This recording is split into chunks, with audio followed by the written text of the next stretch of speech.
નમસ્કાર, જય માતાજી ખેડૂત મિત્રો, સ્વાગત છે તમારું ગુજરાત ખબર યુટ્યુબ ચેનલમાં। રોજ આવા નવા તાજા સમાચાર જાણવા માટે ગુજરાત ખબર યુટ્યુબ ચેનલને સબસ્ક્રાઇબ કરો અને વિડીયો આજનો પસંદ આવે તો વિડીયોને લાઇક કરો। આજના સૌથી પહેલા સમાચારની વાત કરીએ તો ગુજરાતમાં ગરમી સાથે વરસાદ એકસાથે, ખેડૂતો વાવણી અને ચોમાસું ક્યારે, આધાર કાર્ડના નવા નિયમો જાહેર, શું છે ગુજરાતમાં ચૂંટણીનું વાતાવરણ, રાજ્યમાં ઠેર ઠેર ઈવીએમ ખોટવાયા, આટલા ખેડૂતોના 2000 રૂપિયાના હપ્તા થશે બંધ, ભર ઉનાળે ગુજરાતમાં વરસાદ, રૂપાલાએ આજે ફરી એક વખત માફી માંગી, ખેડૂતોની આશાઓ ઉપર પાણી ફરી વળ્યું, ખેડૂતોને મળશે 8000 રૂપિયાનો હપ્તો, મોદીજીનું કોંગ્રેસ પર મોટું નિવેદન, ફરી એકવાર કોરોનાનો ખતરો। ગુજરાતમાં ગરમી અને વરસાદ એકસાથે, એક તરફ હવામાન વિભાગે આજે રાજ્યમાં આગ સાથે ગરમીની આગાહી કરી છે, જેમાં ખાસ કરીને અમદાવાદ અને ગાંધીનગરમાં ગરમીનું યલો એલર્ટ આપવામાં આવ્યું છે, તેમજ વાદળો દૂર થવાના તાપમાનમાં 2 થી 3 ડિગ્રી સેલ્સિયસનો વધારો થશે, જ્યારે અમદાવાદનું તાપમાન 42 ડિગ્રી સુધી પહોંચવાની શક્યતા છે, તો ખાસ કરીને બપોરે 2 થી 4 દરમિયાન સૌથી વધારે ગરમી પડશે। બીજી તરફ ઈડર અને વડાલી પંથકમાં વધારે ગરમી પડશે, ગાજવીજ સાથે વરસાદના છાંટા પડશે। ઈડરના ફૂટિયા ગામે ગાજવીજ સાથે વરસાદ તો વડાલીના વડગામમાં પણ ભારે પવન સાથે વરસાદના છાંટા જોવા મળ્યા હતા। વડાલીના જેતપુરમાં વાવાઝોડા સાથે વરસાદ પડ્યો છે। ખેડૂતો વાવણી અને ચોમાસું ક્યારે, જેઠ સુદ 14 અને શુક્રવારના રોજ આદ્રા નક્ષત્રનો પ્રારંભ થશે। આદ્રા નક્ષત્ર 21/6/2024ના રોજ બેસે છે, તારીખ 21 તારીખે રાત્રે 12 થી 18 મિનિટે શરૂ થશે। આદ્રા નક્ષત્રનું વાહન મોર છે। પાત્રા નક્ષત્રમાં વરસાદ સારો થાય અને નદીવાળા છલકાઈ જાય છે। ગુજરાતમાં સામાન્ય રીતે 15 જૂન પછી ચોમાસાની શરૂઆત થતી હોય છે। સારા વરસાદ માટે વરસાદનું ભારે નક્ષત્ર એટલે કે નક્ષત્ર કહેવાય। 21 જૂન 2024ના રોજ આ નક્ષત્ર ચાલુ થશે, જેમાં વાવણીના વરસાદની પૂરેપૂરી સંભાવના રહી છે। આધાર કાર્ડના નવા નિયમો, UIDAI અનુસાર આધાર કાર્ડ ધારક તેના જીવનકાળમાં માત્ર 2 વખત જ તેના આધાર ડેટામાં તેનું નામ બદલી શકે છે। કોઈપણ વ્યક્તિ તેના આધાર કાર્ડમાં માત્ર એક જ વાર જન્મ તારીખ અપડેટ કરાવી શકે છે। આધાર કાર્ડમાં માત્ર એક જ વાર તમે જાતિ અપડેટ કરી શકો છો। બીજી તરફ આધાર કાર્ડમાં રહેઠાણનું સરનામું અપડેટ કરવા માટે કોઈપણ પ્રકારની મર્યાદા નથી। કોઈપણ વ્યક્તિને જો આધાર કાર્ડમાં ફોટો અપડેટ કરવો હોય તો તેના માટે કોઈ મર્યાદા નથી।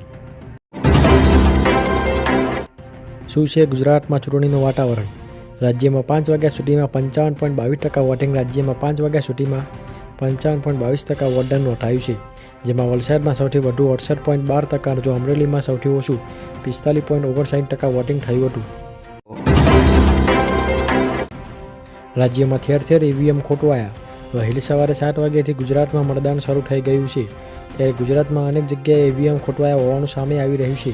લીંબડી, વાઘોડિયા, અમદાવાદના કાલુપુર, ભાવનગર, નવસારી અને કચ્છ સહિતના જિલ્લાઓમાં ઈવીએમ મશીન ખોટવાયા છે। મતદાતાઓને અડધી કલાક સુધી હેરાનીનો સામનો કરવો પડ્યો હતો। આટલા ખેડૂતોના 2000 રૂપિયાના હપ્તા થશે બંધ, અરજદારે બેંક ખાતાની ખોટી વિગતો આપી છે। જો આધાર કાર્ડ બેંક ખાતા સાથે લિંક ન હોય તો લાભાર્થીની યાદીમાંથી નામ કાઢી નાખવામાં આવશે।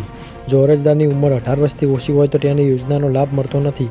જે ખેડૂતોએ KYC નથી કર્યું તેમના નામ કાઢી નાખવામાં આવે છે। જો અરજદાર યોજના માત્ર ન હોય તો તેનું નામ કાઢી નાખવામાં આવે છે। ભર ઉનાળે ગુજરાતના વરસાદ, મંગળવારે ગુજરાતના વાતાવરણમાં મોટા પલટા આવ્યા।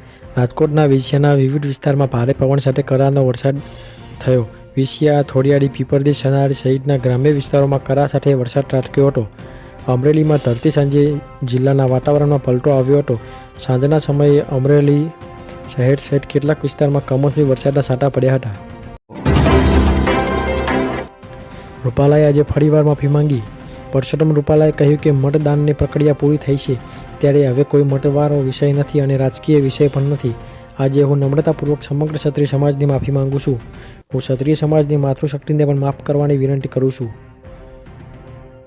મારા નિવેદનોને કારણે વમણો સર્જાયા અને જાહેર જીવનમાં 40 વર્ષના ગાળાના સૌથી કપરા સમયમાંથી માટે પસાર થવું પડ્યું। મારાથી ભૂલ થઈ, જેનાથી કોશી સમાજને ઉત્તેજિત થવું પડ્યું। મારી પાર્ટીને પણ સહન કરવું પડ્યું, જે ઘણું પીડાદાયક હતું। હું નમ્રતાપૂર્વક ક્ષત્રિયોની માફી માંગુ છું। રૂપાલા માણસ છું, માત્ર ભૂલને પાત્ર। ખેડૂતોની આશા ઉપર પાણી ફરી વળ્યું, ખેડૂતો માટે દેવા માફીને લઈને ખૂબ જ મહત્વપૂર્ણ સમાચાર સામે આવી રહ્યા છે। ખેડૂતો ઘણા વર્ષોથી દેવા માફીની માંગ કરતા આવ્યા છે. 2022માં ગુજરાતમાં વિધાનસભાની ચૂંટણી હતી, ત્યારે ખેડૂતોને એવી આશા હતી કે ચૂંટણી પહેલાં દેવા માફીને લઈ સમાચાર આવી શકે છે, પણ ત્યારે કોઈ જાહેરાત થઈ નહીં. ત્યારબાદ ખેડૂતોને એવી આશા હતી કે 2024 લોકસભા ચૂંટણી પહેલાં ખેડૂતોને ખુશ ખબર મળી શકે છે, પરંતુ ખેડૂતોના દેવા માફ અંગે કોઈ જાહેરાત કરવામાં આવી નથી. ત્યારે ખેડૂતોની આશાઓ પર પાણી ફરી વળ્યું છે.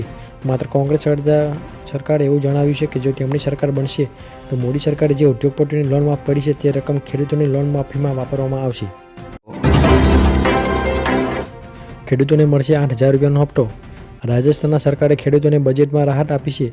ભજનલાલ સરકારે બજેટમાં જાહેરાત કરી છે કે પ્રધાનમંત્રી કિસાન સન્માન નિધિ યોજના હેઠળ હવે 100,000 રૂપિયાને બદલે 8,000 રૂપિયા વાર્ષિક આપવામાં આવશે. તો કેન્દ્ર સરકારે કહ્યું કે કિસાન સન્માન નિધિ યોજનાની રકમ વધારવાની કેન્દ્ર સરકારની કોઈ યોજના નથી. રાજ્ય સરકાર વધારાના 2,000 ભોગવે તેવી શક્યતા છે. ગુજરાતમાં પણ આવી જાહેરાત થવી જોઈએ કે નહીં તે કોમેન્ટ કરીને જરૂરથી જણાવજો. મોદીજીનું કોંગ્રેસ પર મોટું નિવેદન. પીએમ મોદીએ આજે ચોથા તબક્કાનો પ્રચાર કરવા મધ્યપ્રદેશના ધારમાં એક ચૂંટણી રેલીને સંબોધતા પીએમ મોદીએ કોંગ્રેસ પર ડૉક્ટર બાબાસાહેબ આંબેડકરનું અપમાન કરવાનો આરોપ લગાવ્યો. સાથે એમ પણ કહ્યું કે લોકસભા ચૂંટણીમાં 400 સીટો એટલા માટે જીતવા માંગુ છું કે જેથી કોંગ્રેસ અયોધ્યાના રામ મંદિર પર બાબરી તારા ન લગાવી દે. તેમણે કહ્યું કે મોદીજીને 400 સીટો જોઈએ છે જેથી કોંગ્રેસ અને ઇન્ડી ગઠબંધનના દરેક ષડયંત્રને રોકી શકે છે. કોંગ્રેસ કાશ્મીરમાં ફરીથી કલમ 370 લાગુ ન કરે, અયોધ્યાના રામ મંદિર પર બાબરી તારા ન લગાવવામાં આવે, કોંગ્રેસ દેશની ખાલી પડેલી જમીન અને ટાપુઓ અન્ય દેશોને ન સોંપે. ફરી એકવાર કોરોનાનો ખતરો. અત્યારે કોરોનાનો નવો વેરિયન્ટ ફ્લીટ જોવા મળ્યો છે. અમેરિકન મીડિયા રિપોર્ટ્સ અનુસાર કોરોનાનું આ નવું વેરિયન્ટ ગંદા પાણીના દેખરેખમાં જોવા મળ્યું છે. ડેટા સાયન્ટિસ્ટમાં જે ગયા અઠવાડિયે રિલીઝ થયેલા મોડેલમાં વેલેન્ડે ફરીથી લોકોને કોરોના સંક્રમણ અંગે સાવધાન કરવાની સલાહ આપી હતી. વૈજ્ઞાનિકોની ટીમે કહ્યું કે કોરોનાના નવા પ્રકારમાં કેટલાક એવા મ્યુટેશન છે જે ખૂબ જ ચિંતાજનક હોઈ શકે છે. અમેરિકા સહિત ઘણા દેશોમાં નવા પ્રકારના કારણે કોરોનાના કેસ વધી શકે છે.